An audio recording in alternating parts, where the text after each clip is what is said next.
The night burned under a blood-red moon, its crimson glow spilling over the Polynesian islands like a warning from the heavens. Suddenly, streaks of blue light tore through the sky, sharp and unnatural, slicing the darkness above the vast Pacific Ocean. The waves roared louder, crashing against the shore as massive metal machines rose from the depths. Hulking shapes that shimmered with an eerie glow, their engines humming with a power no human had ever crafted. On a jagged basalt cliff overlooking the chaos, Kaia Moana stood tall, her presence as fierce as the storm brewing around her. The wind whipped through her long, sun-scorched brown hair, sending it dancing wildly against her tan skin. She wore a short skirt of woven coconut leaves, clinging tight to her curves, the fabric barely covering her toned thighs. Sea spray glistened on her legs, catching the moonlight as it traced the lines of her body, long, strong limbs carved by years on the water. Her chest rose and fell with every breath, the damp leaves pressing against her full breasts, outlining them in a way that made her look both wild and untouchable. In her right hand, she gripped a three-pronged spear, its sharp tips glinting like the teeth of some ancient sea beast. Her dark brown eyes narrowed, sharp as the weapon she held, staring down at the invaders below. "Who are they?" she muttered, her voice low and rough, carried away by the salty breeze. "And how dare they step into my home?" Kaia Moana was no ordinary woman. At 35, she carried the strength of a warrior and the beauty of a goddess. Her skin shimmered with sweat and seawater, glowing under the moon's eerie light. Every muscle in her body told a story of sailing through storms, hunting whales with her bare hands, and surviving a world that bowed to no one. She tilted her head slightly, letting the wind pull at her hair, and the skirt shifted, revealing the smooth curve of her hip, a sight that could stop a man's heart as easily as her spear could pierce it. The machines below churned the ocean into foam, their metal hulls groaning as they broke the surface. Kaia's lips curled into a dangerous smile. Whatever these things were, they didn't belong here. This was her ocean, her islands, her fight. She tightened her grip on the spear, feeling the familiar weight of it in her calloused hands. The invaders thought they could claim this place, but they didn't know the power of the sea or the woman who ruled it. Kaia took a deep breath, the salty air filling her lungs, and her eyes burned with a fire hotter than the moon above. "Let's see how long you last," she whispered, her voice a promise of war. The night was just beginning, and Kaia Moana was ready to make it unforgettable. Kaia Moana was no stranger to the wild. At 35, she carried the weight of a life carved by the sea, a former sailor and whale hunter who had once danced with storms and wrestled giants of the deep.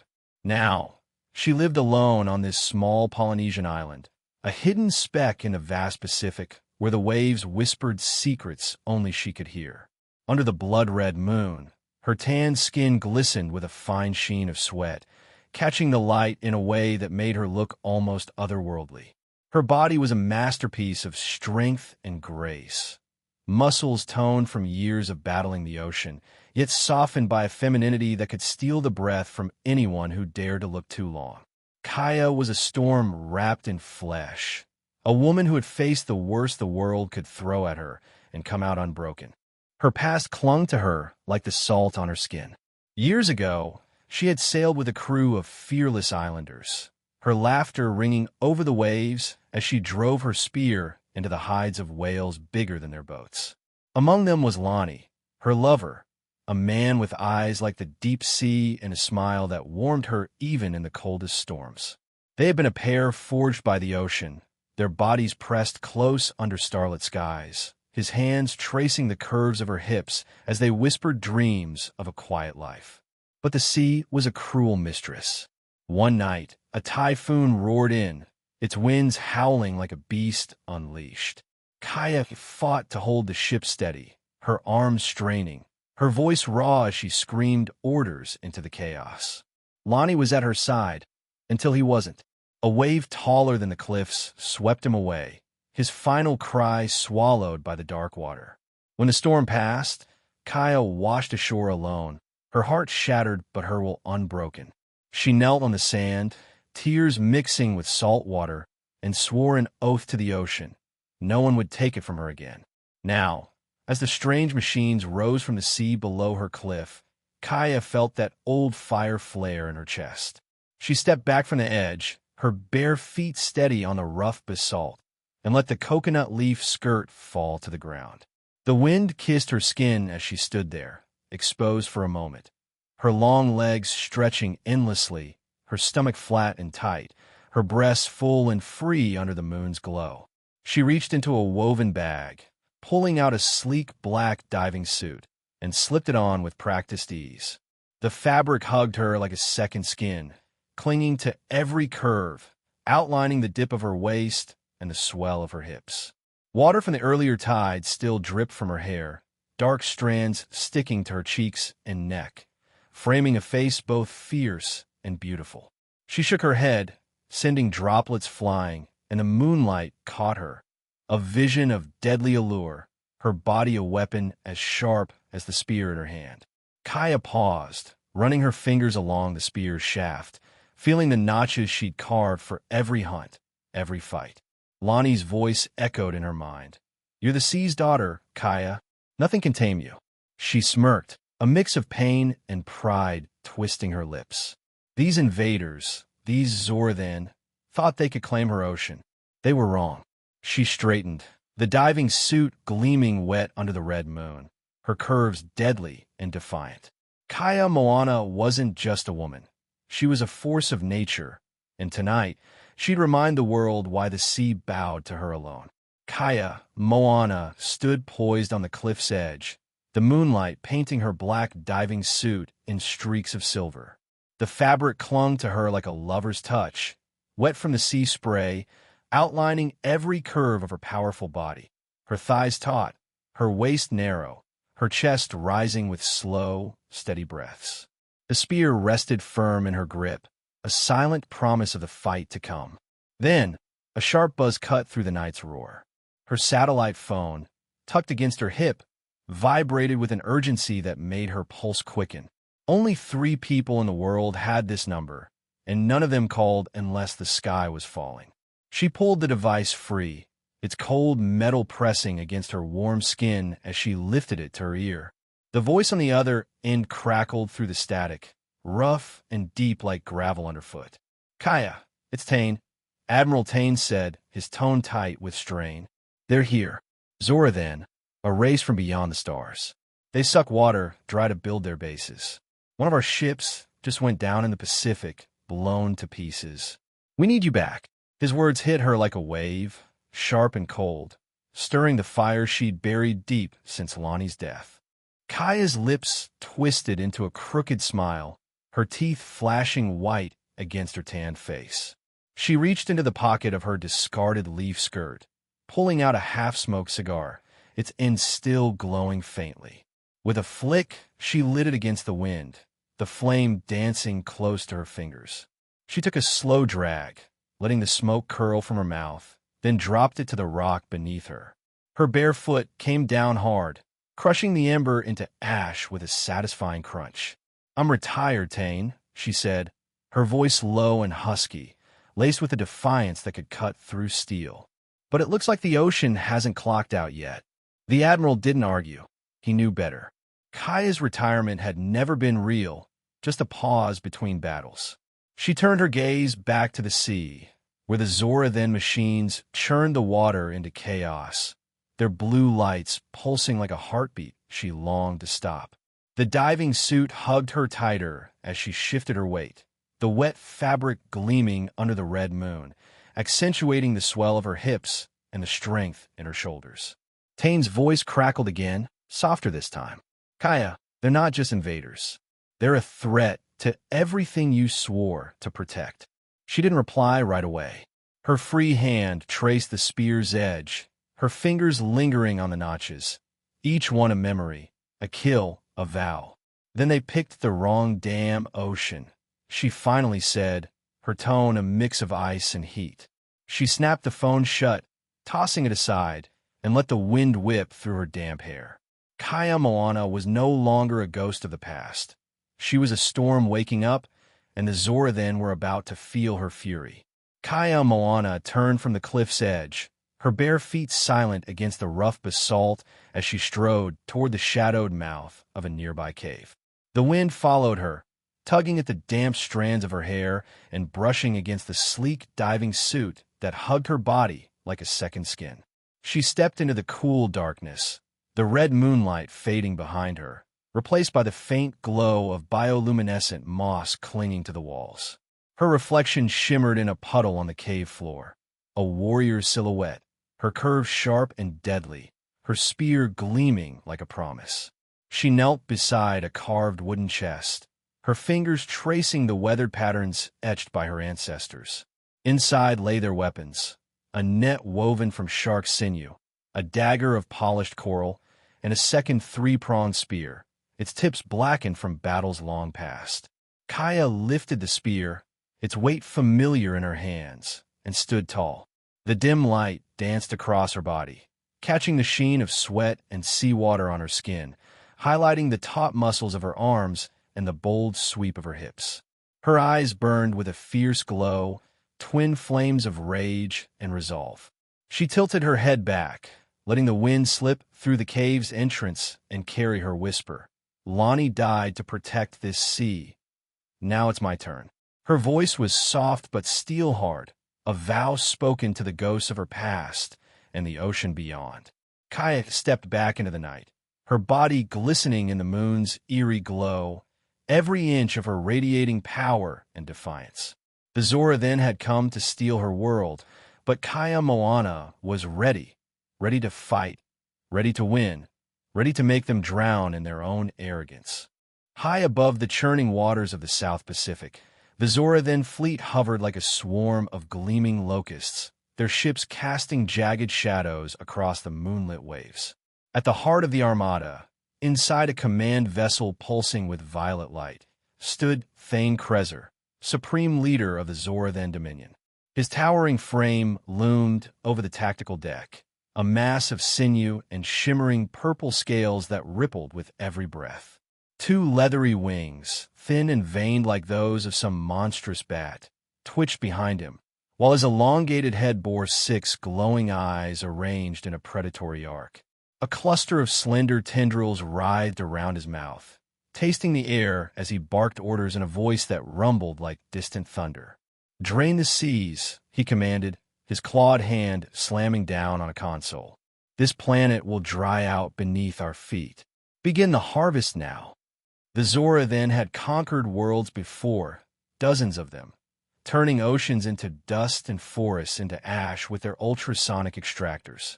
These machines, sleek and menacing, hummed with a low, bone-shaking frequency as they descended toward a coral reef just off the Polynesian coast. Their hulls, forged from a lightweight alloy meant to withstand the void of space, gleamed under the red moon, reflecting the water's restless surface.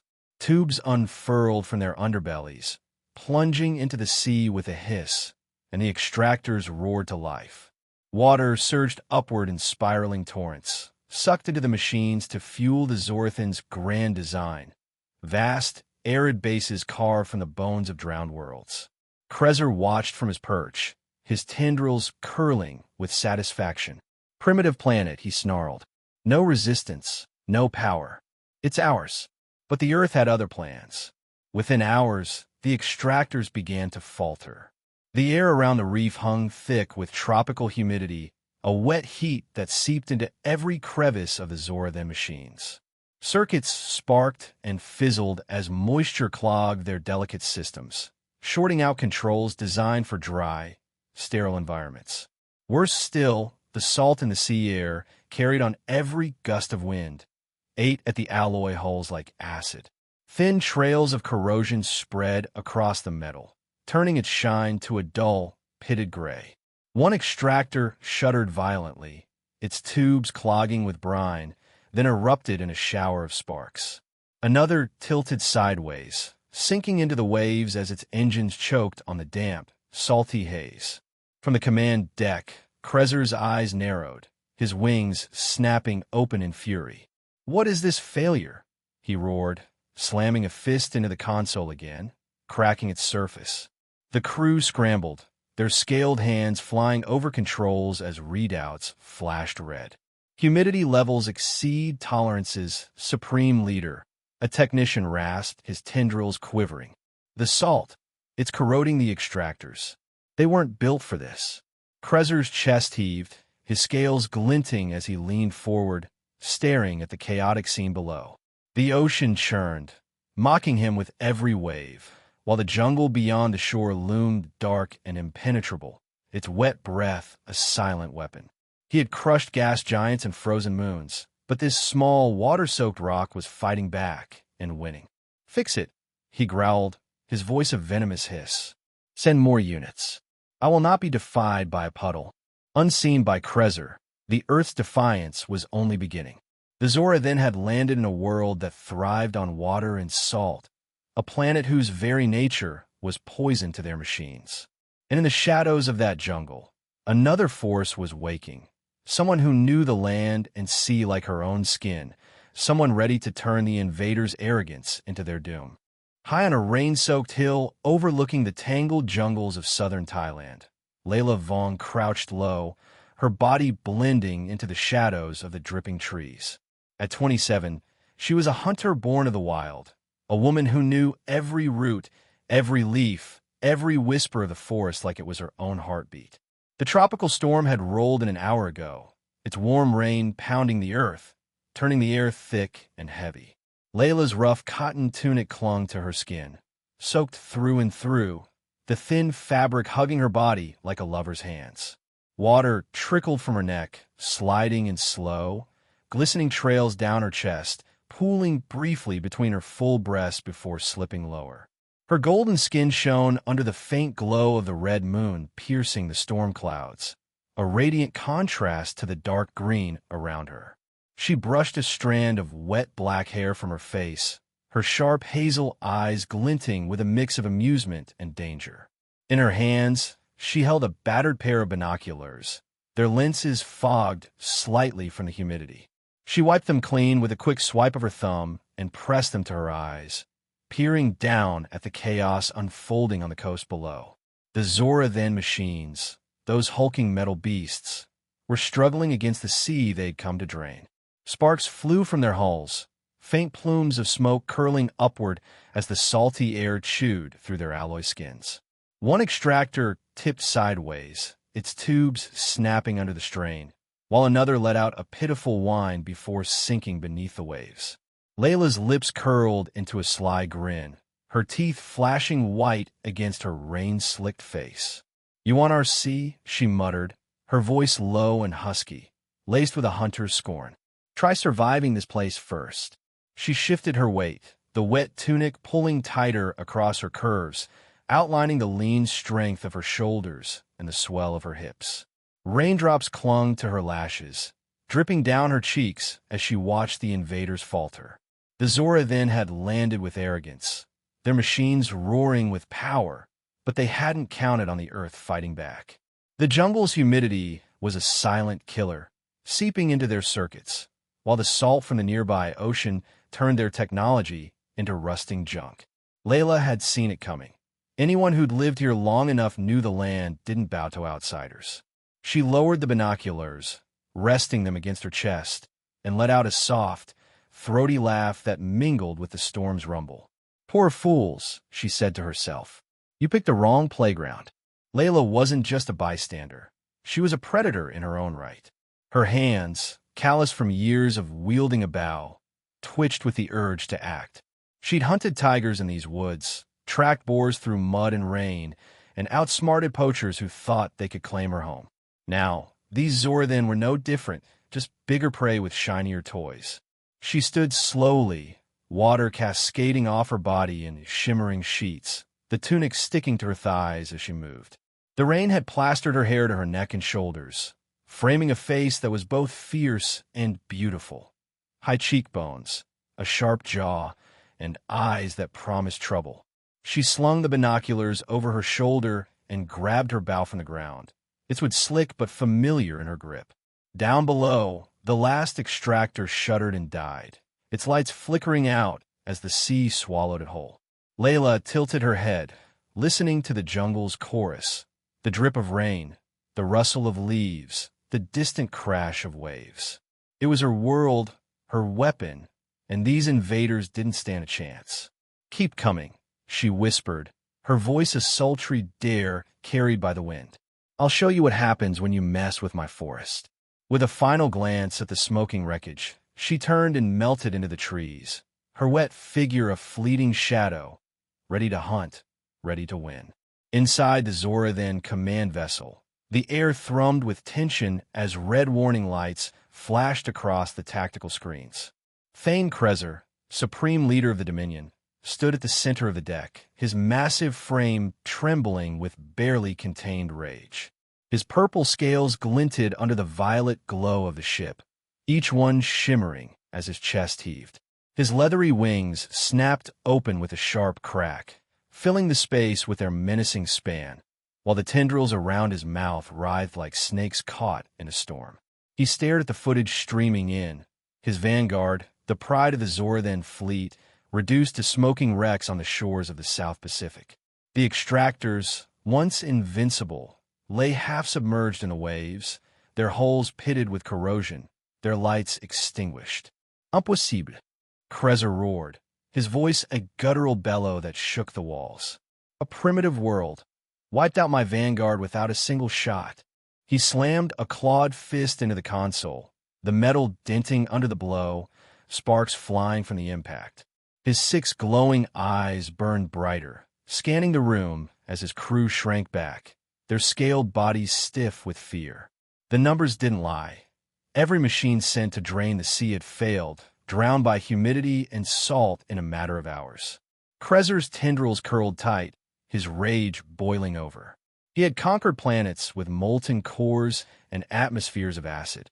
How could this wet, green speck defy him? Before he could unleash another outburst, a figure stepped forward from the shadows, her movements calm and deliberate. Xylith, his chief advisor, glided into the light, her presence a stark contrast to Krezer's fury. Her skin was a lighter shade of purple, almost translucent, shimmering faintly as if kissed by dew. She was smaller than her leader, her frame slender yet commanding, with long tendrils cascading down her back like a living cloak. Her 4 eyes, soft and luminous, fixed on Krezer as she spoke, her voice smooth and measured. "Supreme Leader, the fault is not ours. It's theirs," she said, gesturing to a holographic display of the failed extractors. "Humidity and salt are the enemies here. The air's moisture overloads our circuits, and the ocean's brine corrodes our alloys. This planet fights with its very nature." Krezer's wings twitched, his glare shifting to her. "Excuses?" he snarled, stepping closer, his shadow swallowing her slight form. Xylith didn't flinch. She tilted her head, her tendrils swaying gently, and tapped the console to pull up a schematic. "Not excuses, facts," she replied coolly. "Our machines were built for dry worlds, not this swamp. We need improvements, units with corrosion-resistant shells, sealed circuits. Give me time, and they'll withstand this cursed water." For a moment, silence hung heavy, broken only by the hum of the ship. Krezer's eyes narrowed, his anger simmering but redirected. He trusted Xylith. Her mind had saved them from worse disasters. "Do it," he growled, his voice low and dangerous. "Send more forces, reinforce the shells, shield the systems. I want this sea drained and this planet cracked open." He turned back to the screen, watching the waves mock him with every crash. "No puddle will stop the Zorathan." Xylith nodded, her tendrils curling with quiet confidence. She stepped away, already issuing orders to the engineers.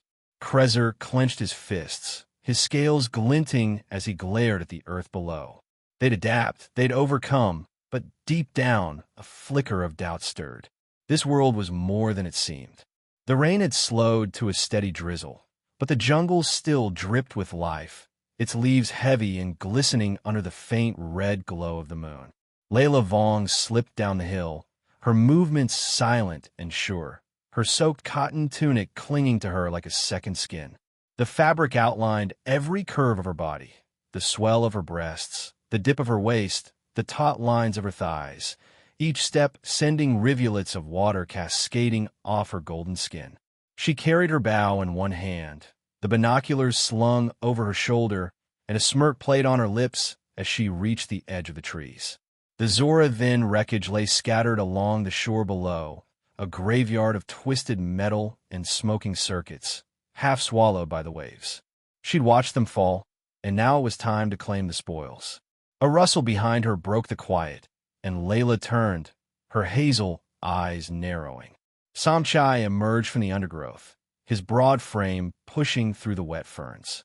At 32, he was a mountain of a man, tall and muscular, his dark skin glistening with rain, his shirt torn at the sleeve to reveal a thick arm corded with strength. His black eyes locked on Layla, lingering a little too long on the way her tunic hugged her wet curves, the water still trickling down her neck and chest. She caught his stare and arched a brow, her voice cutting through the damp air with a teasing edge. "What are you looking at, huh?" she said, planting a hand on her hip. "Want me to shoot you instead of the Zora then?" Samchai grinned, a flash of white teeth against the storm-lit jungle. "Just checking if you're still in one piece, boss," he rumbled, his deep voice warm with mischief. He stepped closer, towering over her, the heat of his body cutting through the cool rain. "Hard to miss you in that outfit." Layla laughed, a low, throaty sound that danced with the dripping leaves. She flicked a wet strand of hair from her face, her fingers brushing her cheek, and shot him a look that was half warning, half invitation. "Keep your eyes on the job, big guy," she said, turning toward the shore. "We got bigger fish to fry." Together, they descended to the beach, the sand soft and slick beneath their feet. The Zora then machines lay in pieces, tubes snapped like twigs, holes pitted with rust, their once proud hum reduced to silence.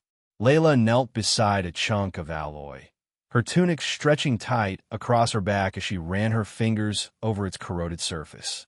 "Salt did this," she murmured, her tone sharp with realization. And the humidity finished it off. She picked up a shard, its edges jagged but light in her hand, and tossed it to Samchai. He caught it easily, his biceps flexing as he turned it over, inspecting the damage. "Their tech's no match for our world," he said, nodding toward the sea. "Ocean's eating them alive." Layla stood, wiping her hands on her thighs, the wet fabric sticking to her skin in a way that made Samchai's gaze flicker again. She ignored it, pulling a small notebook from her belt, its pages damp but intact, and scribbled a quick note with a stub of pencil. "The ocean and the jungle are our allies," she said, her voice firm, almost reverent. "These idiots don't get it. They think they can drain us, but they're the ones drowning." She tucked the notebook away, her eyes scanning the wreckage. "Grab what you can carry," she told Samchai, bending to heft a broken tube onto her shoulder. The move pulled her tunic tighter, water dripping from her hair onto her collarbone, and Samchai paused, caught by the sight. "Move it," she snapped, smirking as she caught him staring again. He chuckled, shaking his head, and hoisted a larger piece of metal. Together, they hauled their prizes back into the jungle, the rain washing away the last traces of the Zorthan's failure.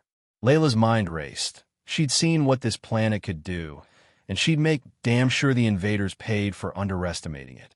The Zora then command vessel hung low in the sky, its violet hull pulsing like a living thing against the backdrop of a restless dawn.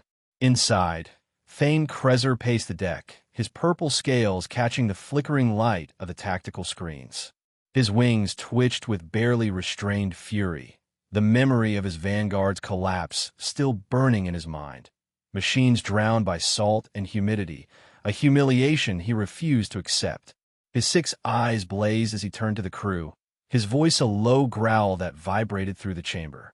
"This planet mocks us," he said, his tendrils curling tight around his jagged jaw. "No more. We'll choke its water, dry its bones, and build our dominion on its ashes. Deploy the climate towers now." At his command, the fleet sprang into action. Across the South Pacific, massive drop pods detached from the ships, streaking toward the Earth like meteors wrapped in blue fire. They slammed into the ground with earth-shaking force. 3 towering structures rising in Polynesia, Thailand, and Japan. Each climate tower stood over 100 meters tall, their sleek, obsidian frames humming with energy. Vents along their sides hissed open, releasing waves of searing heat that rippled through the air, while deep within their cores, sonic generators pulsed, designed to suck the moisture from everything around them. In Polynesia, the lush jungle bordering the coast began to wither, leaves curling brown as the tower drained the humidity dry. In Thailand, the rainforest's damp embrace turned brittle, the ground cracking under the relentless heat. In Japan, coastal plains hardened into dusty flats, the air growing thin and parched. Krezer watched the transformation through the ship's holographic display, his clawed hands flexing with satisfaction. The towers were a marvel of Zorathan engineering, built to reshape worlds, to bend nature to their will. He had used them to turn swamp planets into deserts, to force submission from species too stubborn to kneel. This time would be no different. "Status," he barked, his voice cutting through the hum of the deck. Xylith stepped forward, her slender form gliding into view, her pale purple skin shimmering faintly as if kissed by the morning light. Her tendrils swayed gracefully, framing her sharp, luminous eyes, 4 orbs of quiet confidence that met Krezer's glare without hesitation. "Operational," she replied, her voice smooth as silk but edged with steel. She tapped a console, pulling up a map dotted with red markers. "The towers are active, Polynesia at 80% capacity, Thailand and Japan climbing fast. They're pulling water from the air and soil, drying the land as planned." She paused, her tendrils curling slightly as she studied the data. "The humidity that destroyed our extractors is dropping. Soon, this planet will be as barren as the moons of Raxus. We'll make it kneel." Krezer's wings flared wide, a shadow of triumph crossing his scaled face. "Good," he rumbled, leaning closer to the hologram. He could almost taste the victory, the jungle's green fading to gray, the ocean's edge retreating under their power. The towers pulsed stronger, their heat waves shimmering across the landscape, turning rivers to trickles and forests to dust. "No more failures," he said, his voice a venomous promise. "This world thought it could drown us in its wet filth. Now it'll beg for a drop." Xylith nodded, though her eyes lingered on the screen a moment longer. The towers were working, faster than expected, but something nagged at her. The Earth had fought back once, its water and salt a weapon they hadn't foreseen. She pushed the thought aside, her tendrils settling as she turned to Krezer. "The natives will feel it soon," she said. "Their strength comes from this moisture. Without it, they're nothing." Her words were cold, calculated, a scientist's assurance wrapped in a warrior's resolve. Krezer bared his teeth, a jagged grin splitting his face. "Let them feel it," he snarled. "Let them choke on their own dust." He straightened, his wings folding back as he gazed out at the planet below, a world he was determined to break. The towers stood like sentinels of doom, their heat spreading, their power undeniable. The Zorathan had adapted, and this time they would not falter. Or so they believed. The roar of helicopter blades sliced through the humid Bangkok night as Kaia Moana descended into the heart of the city. The chopper touched down on a makeshift pad near an abandoned warehouse, its engines kicking up dust and heat from the cracked pavement. Kaia stepped out, her black diving suit still clinging to her like a shadow, soaked from the ocean spray of her journey. The fabric hugged her every curve, her strong thighs, her narrow waist, her chest rising with each breath, glistening under the flickering streetlights. Her long brown hair, damp and wild, stuck to her cheeks and neck, framing a face etched with determination. She slung her 3-pronged spear over her shoulder, its tips catching the light, and strode toward the warehouse doors. The Zorathan towers were choking her world dry, and she wasn't about to face them alone. Inside, The air was thick with the scent of rain and sweat. Layla Vong leaned against a rusted table, her lithe figure bathed in the dim glow of a single bulb swinging overhead. Her cotton tunic, still damp from the jungle, clung to her golden skin, outlining the swell of her breasts and the taut lines of her hips. Water had darkened the fabric, making it nearly translucent where it pressed against her thighs. She twirled an arrow between her fingers, her hazel eyes sharp and playful as she looked up at Kaia's entrance. Beside her stood Hiroshi Kato, a Japanese engineer with a quiet intensity that filled the room. His shirt hung in tatters, one sleeve ripped away to reveal a muscular arm, its lines hardened by years of wielding tools and climbing rigs. His dark hair fell messily over his forehead, and his deep brown eyes flicked between the two women, a faint smirk tugging at his lips. Kaia stopped a few paces in, her boots thudding against the concrete.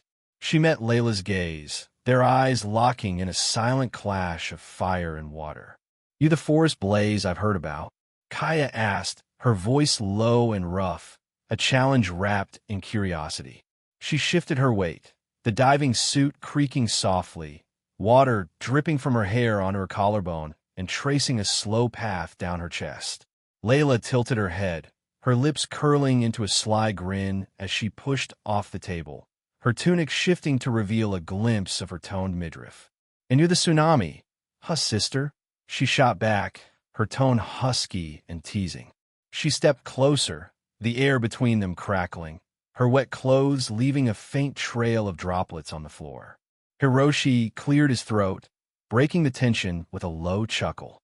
"Ladies, save the sparks," he said, his voice smooth and deep, carrying the faintest hint of a Tokyo accent. He crossed his arms, the torn shirt pulling tight across his broad chest, exposing a sliver of tan skin beneath. "We've got bigger problems than who burns hotter."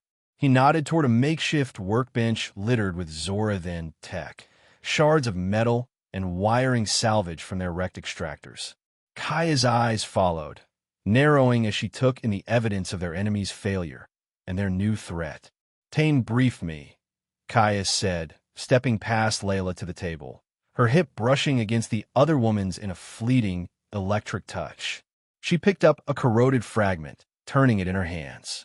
"Those towers, they're sucking the life out of our air, our land. Polynesia is half dead already." Layla followed, leaning in close, her breath warm against Kaia's shoulder as she peered at the piece. "Thailand's next," she added, her voice dropping. "The jungle's drying up fast. My bow won't do much against that heat." Hiroshi joined them, his presence a steady anchor between the two storms. "Japan's feeling it too," he said, pulling a tablet from his bag and swiping to a map. Red dots marked the tower locations, their radii spreading like wounds. "They're smart, adapting after the extractors failed. But they're not invincible." He tapped the screen, zooming in. "These towers need power, massive amounts. Cut that, and they're just big, ugly statues." Kaia set the fragment down, her fingers lingering on its edge as she looked between them. "Then we hit them together," she said, her voice firm, her eyes blazing.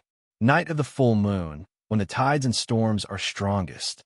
We use what they can't handle: water, salt, chaos." Layla smirked, twirling her arrow again. "I like chaos," she purred, her gaze flicking to Kaia's lips for a heartbeat.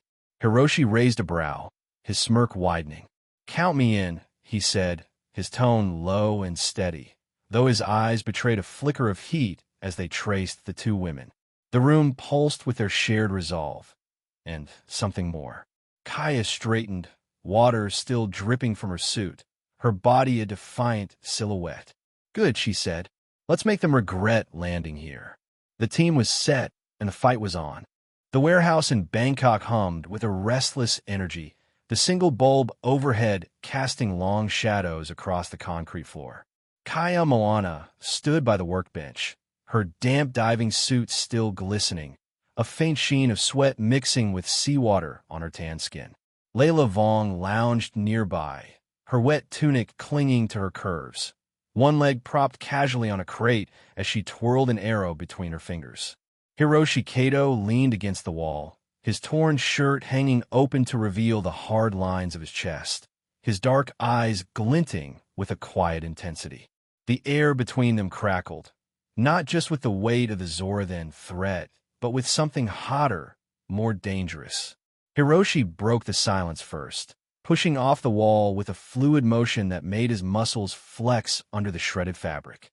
He stepped to the table, his tablet in hand, and swiped to a grainy video feed. "This is from Japan," he said, his voice a deep, steady rumble that seemed to pull the room closer. 2 days ago, near Osaka, the Zorathan thought they'd dry out the coast with their tower.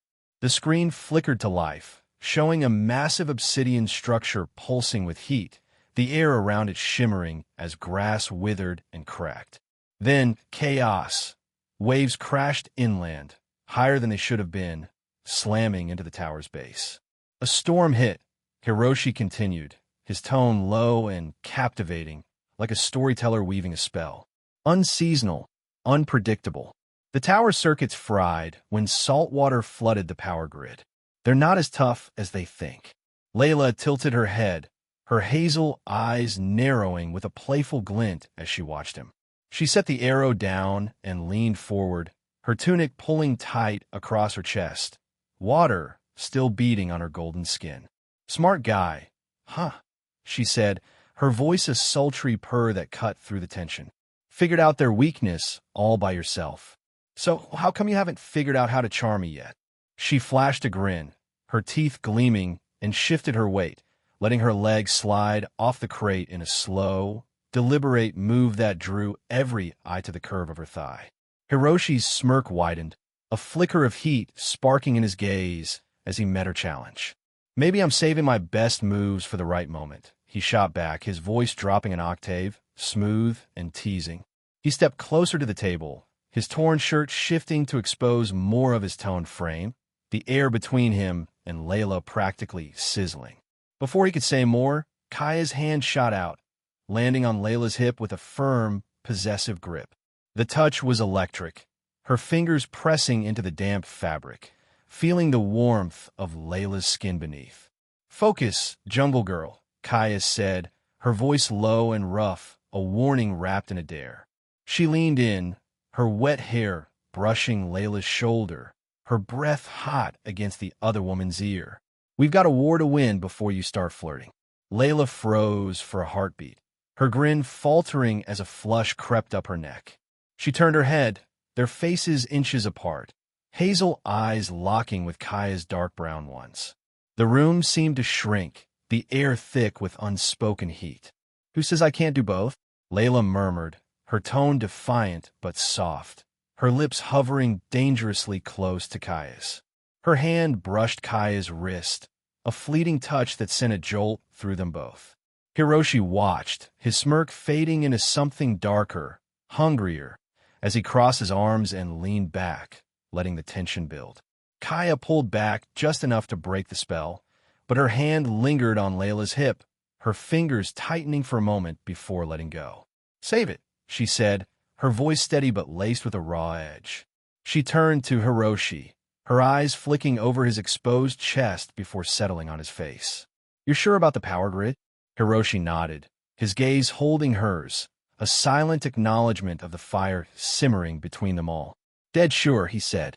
"Hit that, and the towers collapse." Layla laughed, a throaty sound that broke the standoff. "Guess we're a team now," she said, picking up her arrow again and twirling it with a flourish. "A damn hot one, too." Kaia smirked, wiping a bead of sweat from her brow, her diving suit creaking as she moved. Hiroshi's eyes followed the motion, then flicked to Layla, a storm brewing behind his calm exterior. They were bound by the fight ahead, but beneath it, a tangle of desire and rivalry flared, ready to explode when the time was right. The warehouse in Bangkok pulsed with a restless heat, the air thick with the scent of rain and the faint tang of metal from the Zorathan scraps on the table. Kaia Moana stood at the center, her black diving suit still wet, clinging to her like a second skin, the fabric outlining her powerful frame, her shoulders broad, her waist tight, her legs a study in strength and grace. A bead of sweat trickled down her neck, catching the dim light as it slid beneath the suit's collar. She planted her hands on the table, leaning forward, her damp hair falling over one shoulder as she studied the pile of corroded fragments Hiroshi had salvaged. Her dark brown eyes narrowed, sharp and calculating, piecing together a plan from the wreckage of their enemy's failure. "These towers," she said, her voice low and steady, cutting through the hum of the room, "they're not invincible. They need power, massive amounts of it." She picked up a jagged piece of alloy, its surface pitted with rust, and turned it over in her hands. "Hiroshi's right. The storm in Japan fried one because salt water hit the grid. That's our key." She set the fragment down with a soft clink, her fingers lingering on its edge as she straightened, the suit creaking softly against her skin. "They're sucking our world dry, but they can't handle what we've got: humidity, salt, chaos. We use that against them." Layla Vong, perched on a crate nearby, tilted her head, her wet tunic still plastered to her golden skin, outlining every curve of her lean, hunter's body.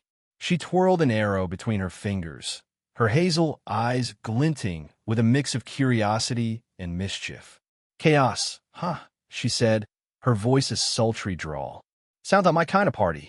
She shifted, crossing one leg over the other, the damp fabric pulling tight across her thighs, water beating on her skin like tiny jewels. Kaia glanced at her, a smirk tugging at her lips, but she pressed on, her tone growing sharper. "Night of the full moon," Kaia said, her gaze sweeping between Layla and Hiroshi. "That's when we hit them, hard, all at once. The tides will be high, the storms wilder. We strike the towers in Polynesia, Thailand, Japan, same time, same plan. Flood their grids with seawater, let the humidity clog their vents. They'll choke on what they're trying to kill." She tapped the table for emphasis, her nails clicking against the metal, her body radiating a fierce, unyielding energy. The suit hugged her tighter as she moved, water still dripping from her hair on her collarbone, tracing a slow path down her chest. Hiroshi Kato stepped closer, his torn shirt swaying open, revealing the hard planes of his chest and the ripple of muscle beneath. His dark eyes locked onto Kaia, intense and unwavering, drinking in every word, every move. He nodded slowly, his voice a deep rumble that seemed to settle into the room's bones. "Smart," he said, crossing his arms, the motion pulling his shirt tighter across his broad shoulders. "The towers run hot, too much water, and they'll short out. I can rig charges to blow the power cores once the grids are soaked. They won't see it coming." His gaze lingered on Kaia, a flicker of heat beneath his calm exterior, his lips twitching into a faint, approving smile. Layla let out a low, throaty laugh, her grin widening as she slid off the crate, landing lightly on her feet. "Oh, I like this," she said, sauntering closer, her hips swaying with a deliberate grace. The wet tunic shifted, exposing a sliver of her midriff, her skin gleaming in the dim light. "Drown the bastards in their own game. You're full of surprises, tsunami." She stopped beside Kaia, close enough that their arms brushed, the air between them sparking with that familiar tension. Her eyes flicked to Hiroshi, then back to Kaia, her smile turning sly. "Guess we'll see who blows up more than just towers, huh?" Kaia's smirk deepened, her hand brushing Layla's arm in a quick, teasing graze before she turned back to the table. "Keep your arrows sharp, jungle girl," she said, her voice a husky promise. "We'll need them." She looked at Hiroshi, catching the way his eyes traced her form, and raised a brow. "You good to lead Japan?" Hiroshi nodded again, his stare unwavering, a quiet storm brewing behind his calm. "Always," he said, his tone low and steady, but the heat in his gaze said more than his words. The plan was set. 3 strikes, 1 night, a world fighting back. Kaia straightened, her body a silhouette of power and defiance, water still clinging to her like a warrior's armor. Layla's laugh echoed softly, her fingers tightening on her arrow, while Hiroshi's smirk held a promise of chaos to come. They were a team now, bound by the fight and something deeper, something that simmered just beneath the surface, ready to ignite when the moon rose full. The night of the full moon arrived like a call to war, its silver light flooding the earth with a glow that turned the seas wild and the winds restless. Across the globe, the Zorathan climate towers stood tall, their obsidian frames pulsing with heat, draining the life from the land they'd claimed. But tonight, they'd faced the storm they'd unleashed, a storm named Kaia, Layla, and Hiroshi. In Polynesia, Thailand, and Japan, the trio stood ready, their bodies honed for battle, their spirits burning with defiance.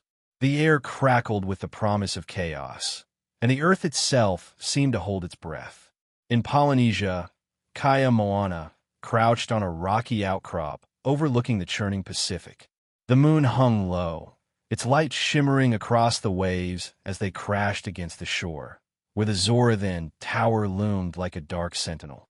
Her black diving suit, patched from past fights, hugged her frame, its shoulder torn from a jagged reef earlier that day, exposing the curve of her arm and the taut muscle beneath. She adjusted her grip on her three-pronged spear, her tan skin glistening with sweat and seawater, the salty breeze tugging at her damp brown hair. Kaia slipped into the ocean with a silent grace, the water swallowing her up to her waist, then her chest, spilling over her body in a cold, relentless flood. It soaked through the suit, outlining every line of her form, her breasts, her hips, her thighs. As she kicked deeper, her movements fluid and fierce. Her dark eyes burned with purpose, the spear cutting through the waves like an extension of her will. She was the sea's daughter, and tonight she'd drown her enemies in its embrace. Half a world away, in the jungles of southern Thailand, Layla Vong stood beneath a canopy of dripping leaves, the rain falling in heavy sheets around her. The full moon pierced the storm clouds, casting silver streaks across her golden skin. Her cotton tunic, now little more than a ragged scrap, hung wet and torn, the hem ripped high to reveal the long, toned expanse of her thigh. Water streamed from her black hair, running in rivulets down her neck, her chest, pooling briefly where the fabric clung to her curves before dripping to the muddy ground. She notched an arrow to her bow, her fingers steady despite the slickness, her hazel eyes glinting with a hunter's thrill. The Zorathan tower rose in the distance, its heat waves clashing with the jungle's damp air, turning the night into a haze of steam. Layla smirked, her voice a low whisper lost in the rain. "You want dry land? I'll give you a wet grave." She stepped forward, her bare feet sinking into the earth, her body a silhouette of raw, untamed beauty ready to strike. In Japan, on a windswept cliff near Osaka, Hiroshi Kato braced against the gale tearing through the coastal plains. The moon's light bathed the Zorathan tower in an eerie glow, its vents hissing as it sucked the last traces of moisture from the cracked soil below. Hiroshi's shirt, already torn from days of prep, flapped wildly in the wind, the fabric peeling back to reveal the hard lines of his chest and the ripple of muscle across his arms. His dark hair whipped across his face, half-covering eyes that shone with a cold, focused intensity. He hefted a satchel of homemade explosives over his shoulder, the weight pulling his biceps taut, his skin gleaming with a mix of sweat and salt spray. The wind roared louder, tugging at his clothes, exposing more of his sculpted frame as he checked the detonators one last time. "Time to blow you apart," he muttered, his voice a deep growl carried off by the storm. He moved toward the cliff's edge, his body tense and powerful, a man built to break things. And tonight, he'd break the Zorathan's grip. Across 3 continents, the full moon watched as they prepared. Kaia dove deeper, her spears slicing through the dark water, her suit tearing further at the shoulder as she swam toward the tower's underwater base. Layla melted into the jungle, her ragged tunic catching on branches, leaving more of her thighs bare as she stalked her prey. Hiroshi descended the cliff, his shirt flapping like a battle flag, his muscles straining under the weight of his gear. They were miles apart, yet bound by the same heartbeat. the pulse of a planet fighting back. The Zora then had pushed too far, and now the Earth's warriors were ready to push back harder. The night stretched taut, the air alive with salt and rain and wind. Kaia's body shimmered beneath the waves, Layla's gleamed in the downpour, and Hiroshi's stood firm against the gale. They were strength, they were beauty, they were vengeance, and under the full moon, they'd bring the towers down.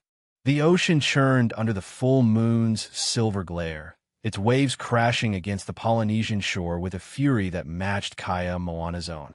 She emerged from the depths, her black diving suit torn at the shoulder, water streaming over her body in relentless sheets. The fabric clung to her like a battle-worn skin, outlining her powerful frame, her chest heaving, her thighs flexing as she kicked toward the Zora then climate tower. Her long brown hair, soaked and heavy, plastered to her face, strands sticking to her cheeks and lips as she broke the surface. Moonlight caught the droplets on her tan skin, turning her into a shimmering figure of defiance. Wild, unstoppable, a goddess rising from the sea.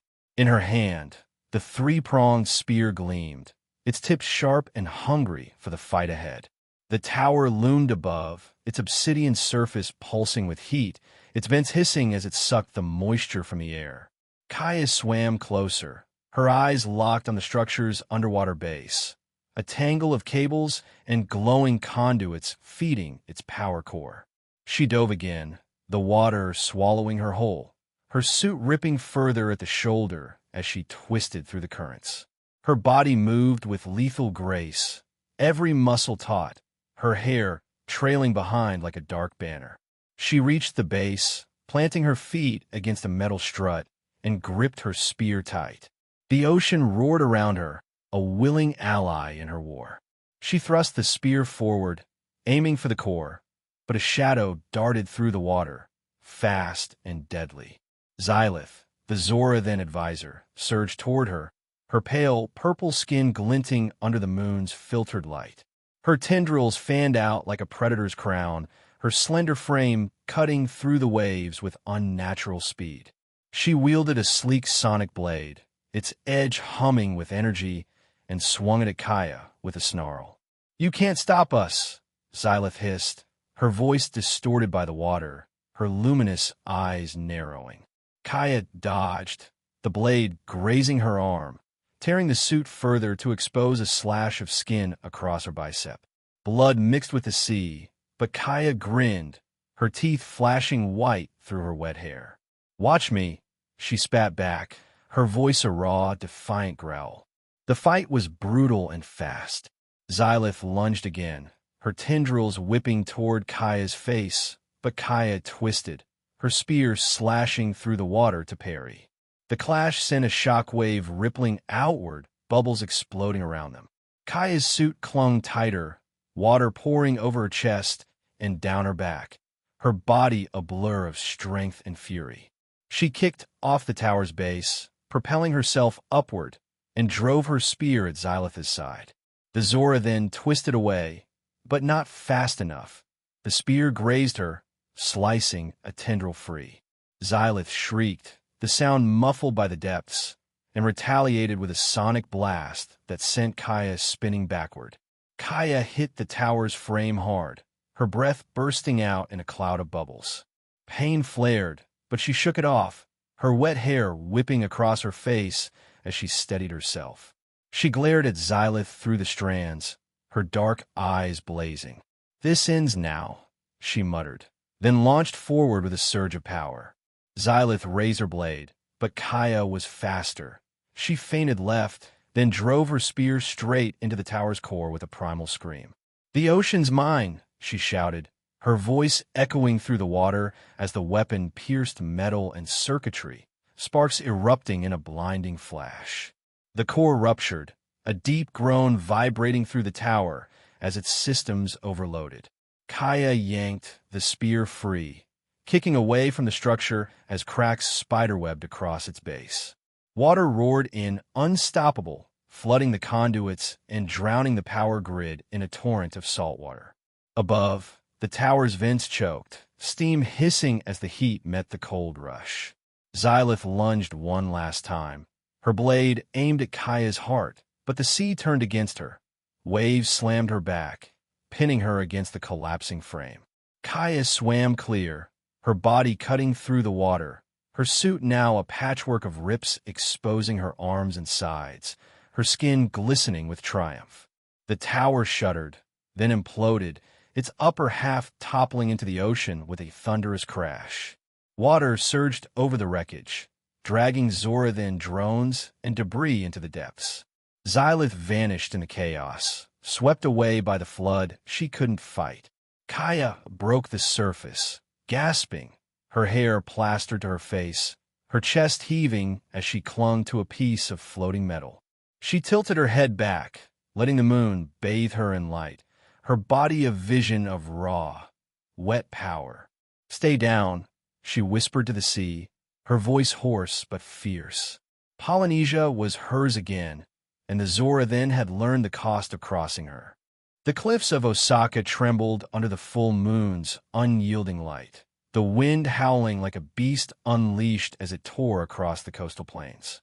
Hiroshi Kato stood at the edge, his torn shirt flapping wildly, the fabric peeling back to reveal the hard planes of his chest and the ripple of muscle across his arms. Sweat and salt spray glistened on his skin, his dark hair whipping across his face, half-shielding eyes that burned with a cold, relentless focus. The Zorathan Climate Tower loomed below, its obsidian frame pulsing with heat, its vents hissing as it drained the last drops of moisture from the cracked earth. Hiroshi hefted a satchel of homemade explosives over his shoulder, the weight pulling his biceps taut, his body a coiled spring ready to strike. "Time's up," he muttered, his voice a low growl swallowed by the gale. He moved with precision, descending the cliff in a controlled slide, his boots kicking up dust as he gripped the rocky face.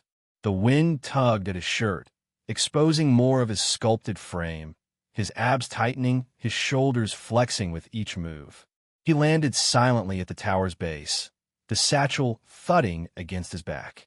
Up close, the structure thrummed with energy, its power core glowing through a lattice of conduits. Hiroshi pulled a detonator from his belt, his fingers steady as he wired the charges, placing them along the core's weakest points. The wind roared louder, but his focus never wavered. Years of engineering had taught him how to break things, and tonight he'd break this. A Zorathan patrol emerged from the shadows. 3 scaled soldiers, their tendrils twitching, their sonic blades humming. Hiroshi didn't hesitate. He dropped the satchel and lunged, his shirt tearing further as he tackled the first, slamming it into the tower with a bone-crunching thud. His fist connected with its jaw, scales cracking under the blow, and it crumpled. The second swung its blade, but Hiroshi ducked, his body low and fluid, then grabbed its arm and twisted, snapping it with a sickening crunch. The third charged, and he met it head-on, driving his elbow into its chest, sending it sprawling. He finished it with a brutal stomp, his boot crushing its skull, his breath steady, his eyes ice-cold. Blood streaked his knuckles, mixing with sweat, but he barely noticed. The tower was all that mattered. He retrieved the satchel, setting the final charge, and sprinted back to the cliff's edge. The detonator clicked in his hand, and he pressed it without looking back. A deafening boom shattered the night, the tower's core erupting in a fireball that lit the sky orange. Shrapnel flew, and the structure groaned, its upper half collapsing into the dust below. Hiroshi leaped from the cliff as the shockwave hit, his body arcing through the air, his shirt billowing like a tattered flag. He landed hard on a lower ledge, rolling to his feet, his muscles straining, his chest heaving. He turned, his dark eyes surveying the wreckage with a chilling calm. "Stay broken," he said, his voice a quiet promise carried off by the wind. Japan was free, and the Zorathan had felt his wrath.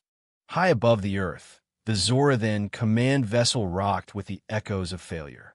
Thane Krezer stood at the helm, his purple scales dull under the flickering violet lights, his wings drooping as reports flooded in. Polynesia, gone, the tower drowned by Kaia's hand. Thailand, lost, Layla's arrows piercing its heart. Now Japan, Hiroshi's explosion had turned their last stronghold to rubble. His 6 eyes blazed with fury, his tendrils thrashing as he slammed a clawed fist into the console, cracking it further. "Ow!"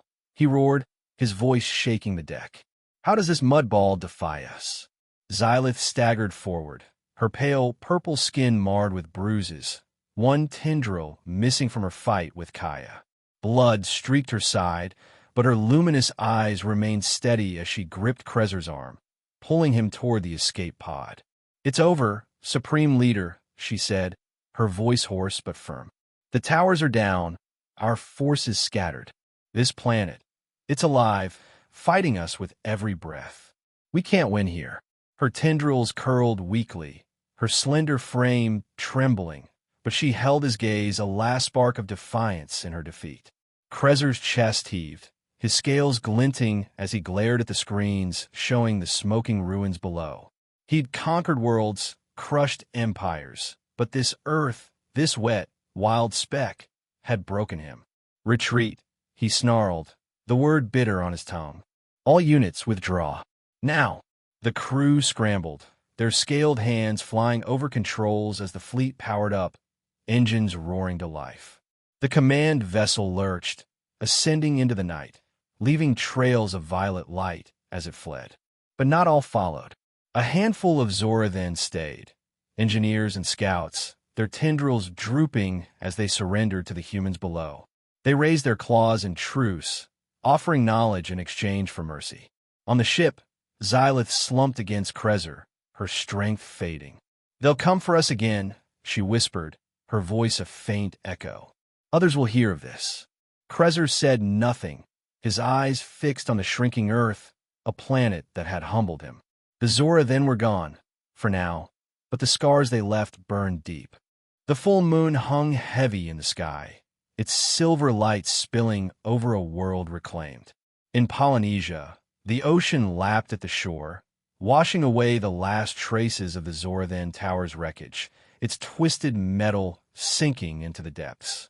Kaia Moana stood on the beach, her bare feet sinking into the wet sand, her torn diving suit clinging to her like a badge of honor. Water dripped from her hair, trailing down her neck and chest, the moonlight catching every curve of her battered but unbowed body, her shoulders strong, her thighs glistening, her skin streaked with salt and triumph. She leaned on her spear, its tips buried in the earth, and let out a long, ragged breath. The air tasted of freedom, sharp and sweet, and her dark eyes gleamed as she watched the waves dance under the moon. "We did it," she whispered, her voice hoarse from the fight, a quiet vow to the sea that had carried her through. In Thailand, the jungle exhaled, its leaves unfurling as the rain returned, soft and steady. Layla Vong emerged from the trees, her ragged tunic hanging in strips, exposing the golden expanse of her midriff and the long lines of her legs. Her black hair clung to her face, wet and wild, framing eyes that sparkled with a hunter's pride. She slung her bow over her shoulder, the strings still taut from the final shot that had pierced the tower's core, and stepped onto the muddy clearing where the structure once stood. The ground was littered with shards of obsidian and smoking circuits, a graveyard of Zorathan arrogance. She kicked a piece aside, her bare foot leaving a print in the earth, and grinned, a fierce, untamed smile that lit up the night. "Told you I'd bury them," she said to the forest, her voice a low, victorious purr.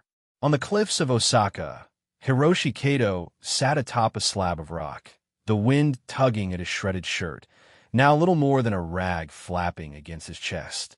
His muscles ached, his knuckles bruised and bloodied from the fight, but his dark eyes were calm, cold, and satisfied. Below, the towers remained smoldered, a pile of rubble swallowed by the dust it had tried to create.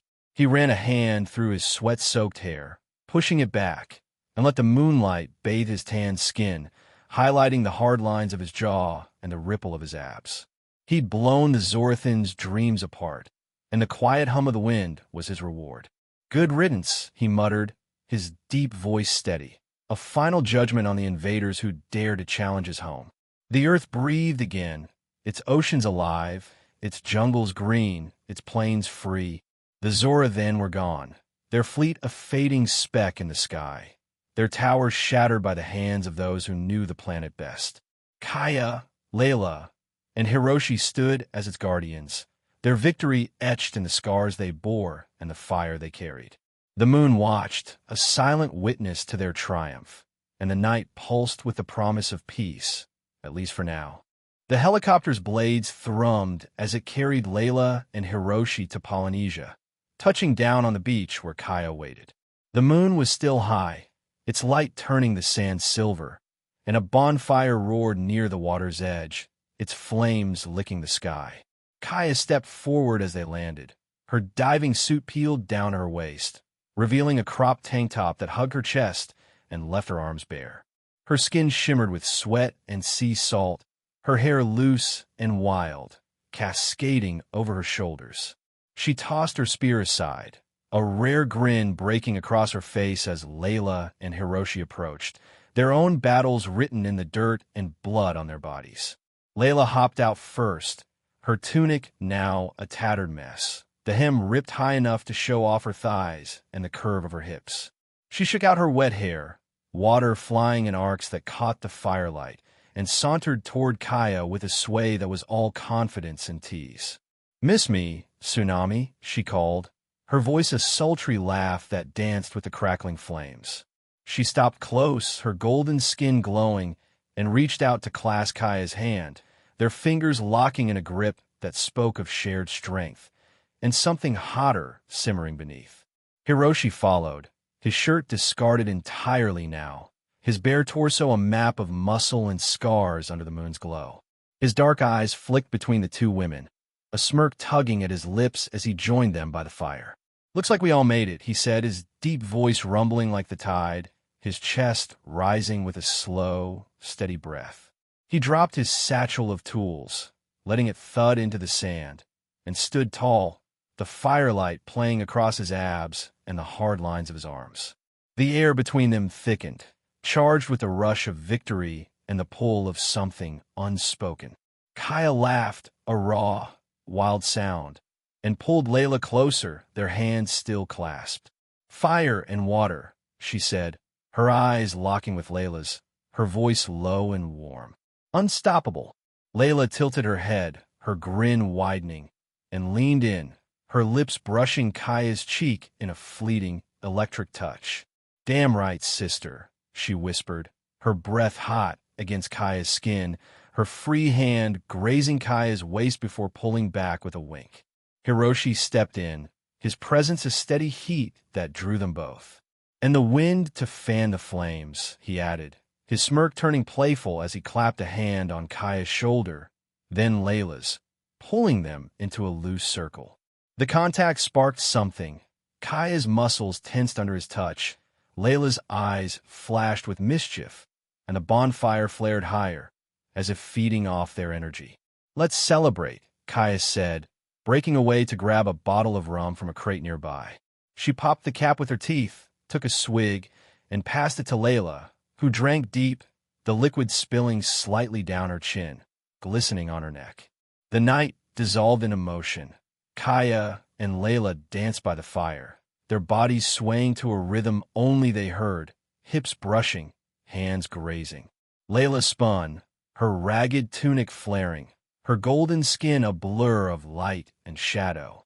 Kaia matched her tank top riding up to expose her toned stomach, her movements fierce and fluid. Hiroshi joined, his bare chest catching the glow as he moved with them, his steps deliberate, his hands occasionally finding theirs in the chaos. Laughter rang out, raw and free, the rum flowing as the fire burned brighter, their bodies a tangle of heat and triumph under the moon. As the fire died to embers, the trio sat on the sand, the bottle empty between them. Kaia leaned back on her elbows, her legs stretched out, her skin still warm from the dance. Layla sprawled beside her, one arm flung across Kaia's lap, her head tilted to the sky, her tunic a forgotten scrap now. Hiroshi sat cross-legged, his bare torso dusted with sand, his eyes tracing the stars above. The ocean whispered nearby, a lullaby for their victory, but a shadow lingered in the silence. The Zorathans' retreat wasn't the end. Some stayed. Hiroshi said, breaking the quiet, his voice low and thoughtful. Engineers, mostly. They're talking, trading tech for their lives. He glanced at Kaia, then Layla, his smirk returning. Guess we're not done breaking things yet. Kaia nodded, her eyes narrowing as she stared at the horizon. Good, she said. We'll use it. Make sure no one else tries this. Layla sat up, her hand sliding off Kaia's lap, her grin sharp. Let them come, she said, her tone daring. We've got the sea, the jungle, the wind. They don't stand a chance. She leaned closer to Kaia, her shoulder brushing hers, and added, Plus, we're too damn hot to lose. Kaia chuckled, nudging her back, their laughter mingling with the waves. Hiroshi's gaze softened, a rare crack in his cool facade. We're a hell of a team, he said, his eyes lingering on them both. He reached out, his hand hovering between them, then settled on Kaia's shoulder, a quiet claim. Kaia met his look, then turned to Layla, and in a sudden, bold move, she pulled Layla in, her lips brushing hers in a quick, fierce kiss, a seal on their bond. Layla laughed against her mouth, then pulled back, winking at Hiroshi. Your turn next, she teased, and he shook his head, grinning. Kaia stood, brushing sand from her legs, her body a silhouette against the dying fire. Come back if you dare, she said to the sky, her voice a challenge to the stars. The moon dipped lower, the night stretching toward dawn, and the three of them sat together. Warriors, lovers, legends, ready for whatever came next.